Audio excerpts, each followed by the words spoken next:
கிறிஸ்துவுக்குள் மிகவும் பிரியமான தேவனுடைய பிள்ளைகளே, இந்த காலை நேரத்தில் உங்களை சந்திப்பதிலே மிகுந்த மகிழ்ச்சி அடைகிறேன். இன்றைக்கும் தியானத்துக்கு எடுத்துக்கொண்ட வேத வசனம் பிரசங்கியின் புஸ்தகம் 1-2 வசனங்களை பார்ப்போம். ஒவ்வொன்றுக்கும் ஒரு காலம் உண்டு.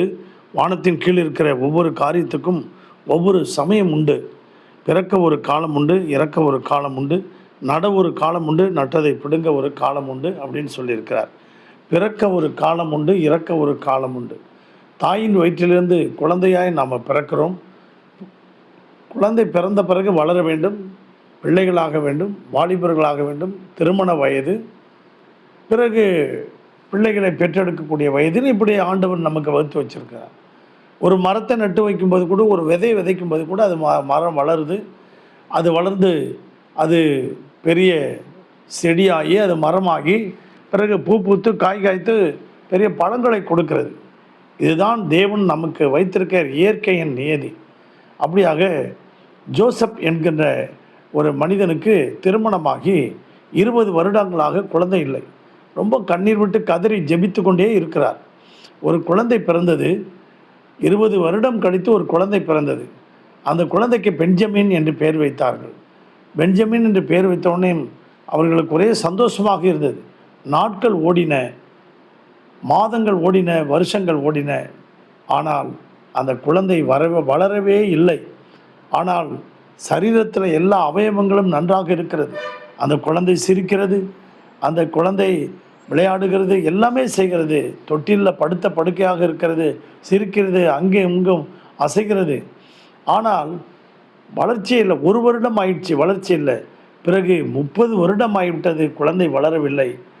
அப்போ ஜோசப் அழுகிறார், மகனே, உன்னை நான் தவம் இருந்து பெற்றேனே, நான் உன்னை உபவாசம் இருந்து பெற்றேனே, கடவுள் ஏன் எனக்கு இதை அனுமதிச்சிட்டாருன்னு சொல்லி அன்றைக்கு அந்த குழந்தை வளராததுனால அவர் அழுது கொண்டிருந்தார், கண்ணீர் விட்டு கொண்டிருந்தார். இன்றைக்கும் அதே அருமையான தேவனுடைய பிள்ளைகளே, அந்த குழந்தை தகப்பனுக்கு பாரமாக இருந்தது. அந்த தகப்பனை வளர்ந்து அந்த தகப்பனை பராமரிக்க வேண்டிய குழந்தை அது தகப்பனுக்கு பாரமாக இருந்தது.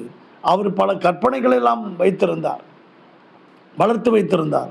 ஆனால் பிரயோஜனம் இல்லை. அன்பு தேவனுடைய பிள்ளைகளே, பிதாவாகிய தேவன் நம்மை ஆண்டவர் இயேசு கிறிஸ்துவ மூலமாக அவர் பிள்ளைகளாக பெற்றெடுத்தார். இயேசு கிறிஸ்துவனுடைய பிள்ளைகள் நாம். இன்றைக்கு நாமே அப்படிதான்.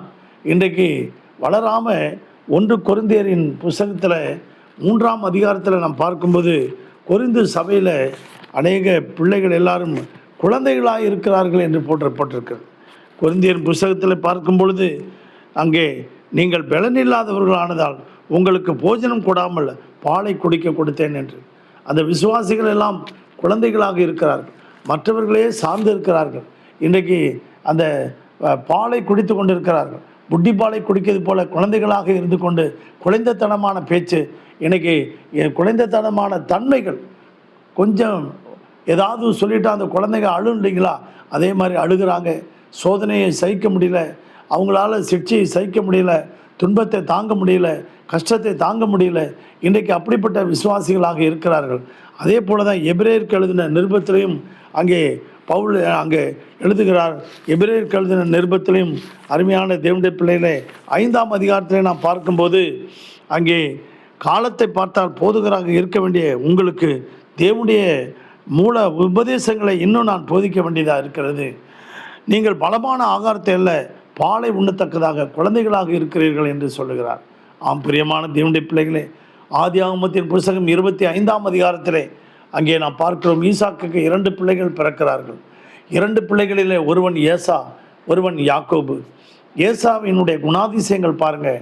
அவனுடைய குணாதிசயங்கள்லாம், அவன் வனசஞ்சாரியும் வேட்டைக்காரனுமாக இருந்தான். அந்த வனத்திலே வனசஞ்சாரியாக இருந்து வேட்டையிலே வல்லவனானான் போட்டிருக்கு. ஆனால் யாக்கோபு கூடாரவாசியும் குணசாலியுமாய் இருந்தான். இந்த பிள்ளை பாருங்க, அந்த பிள்ளையை அருமையான தேவனுடைய பிள்ளைகளே, அவன் எப்பொழுதுமே மிருகத்தனமான கொலைவெறி கொண்டவனாக இருந்தான், அந்த மூக்க வெறி கொண்டவனாக இருந்தான். இன்றைக்கும் சபையில் விசுவாசிகள் கிறிஸ்துவுக்குள் பெற்றெடுத்து நீங்கள் அவர்களுடைய சுபாவங்கள் மாறாதபடிக்கு ஏசாவை போலவே இருக்கிறார்கள். பொறாமை உள்ளவர்களாக இருக்கிறார்கள், வாக்குவாதம் பண்ணுகிறவர்களாக இருக்கிறார்கள், கொலைவெறி கொண்டவர்களாக இருக்கிறார்கள். யாக்கோபு எப்பொழுது கொலை செய்கிறவர்களாக கொலை பண்ணலாம் என்று அவன் தேடிக்கொண்டிருந்தான். ஆனால் யாக்கோபு அவன் தன்னை தாழ்த்துகிறவனாக இருந்தான். நல்ல குணாதிசயம் இருந்தது. கொலை பண்ண வந்த ஏசாவினிடத்தில் தன்னை தாழ்த்தி 7 விசை தரைமட்டம் குனிந்தான்.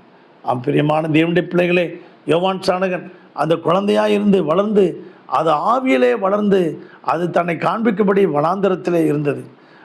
ஆவியிலே பலன் கொண்டு ஆவியிலே வளர்ந்தது யோவான் சாணகன். ஆண்டவராகிய இயேசு கிறிஸ்து ஆவியிலே வளர்ந்தார் என்று போட்டிருக்கு. அருமையான தேவனுடைய பிள்ளைகளே, இன்றைக்கு இந்த சத்தத்தை கேட்டுக்கொண்டிருக்க நீங்களும் நானும், யாக்கோபு கூடாரங்கள் எவ்வளவு அழகாக இருந்தது. யாக்கோபை ஆசீர்வதித்தது போல இன்றைக்கு கர்த்தர் உங்களை ஆசீர்வதிக்கிறார். யாக்கோபே, உன் கூடாரங்கள் எவ்வளவு அழகாக இருக்கிறது, உங்கள் வாசஸ்தலம் இன்பமானவைகளாக இருக்கு என்று சொன்னார். நீ பரவி போகிற ஆறுகளைப் போல இருப்பாயின்னு சொன்னார். அப்படியாக யாக்கோபினுடைய ஆசீர்வாதங்கள் இந்த காலவெளியிலே உங்களுக்கு, அவன் வளர்ந்த ஆண்டவருக்கு பிரியமாக இருந்தான், கர்த்தருக்கு பிரியமாக இருந்தான். அன்பு தேவனுடைய பிள்ளைகளே, இன்றைக்கு யாக்கோபின் ஆசீர்வாதம் உங்களுக்கு கிடைப்பதாக பரலோக பிதாவே, இந்த சத்தத்தை கேட்டுக்கொண்டிருக்க ஒவ்வொரு பிள்ளைகளையும் ஆசீர்வதிக்கும்படியாக ஜெபிக்கிறோம். எல்லா குழந்தை தன்மையிலிருந்து ஆண்டவர் யாக்கோபு போல வளர்ந்து குணசாலியும் கூடாரவாசியமாக இருந்து யாக்கோபினுடைய ஆசீர்வாதங்கள் பரவி போகிற ஆறுகளைப் போல இந்த குடும்பங்கள் எல்லாம் ஆசீர்வதிக்கப்படட்டும். ஒவ்வொரு குடும்பத்தையும் வெளியடைங்க. இந்த உயிர்த்தெழுந்த நாளில் பரிசுத்த அலங்காரத்தோடு உம்மை தொழுது கொள்ள கிருபை தாரும். இயேசுவின் நாமத்தில் பிதாவே, ஆமென். God bless you.